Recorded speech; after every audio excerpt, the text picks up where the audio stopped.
Boss, pahingi pagkain. Pagkain, boss. Layo kasi nakakay ko, nawala ko ng trabaho eh. Pagkain ngayon dyan. Saan ka ba galing? At Parang parang, ako ng ano eh, Atipulo. Lakad lang ako. nakakain ka na ba niyan? Hindi pa nga, gutom na nga ako eh. Ay, ganun ba? Oo. Sige. Ay, ito yung, okay na ba ito? Tingnan mo nga. Maraming salamat, boss. Laking tulong to. Ay, yung tingnan mo yung mga nakatambay, baka madagdagan pa Hanap yan. kasi ako ng ano eh, kalatal, sa mga pagkain.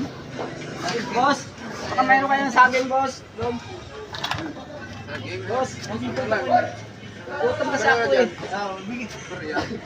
Yung bariya dyan, baka tulong.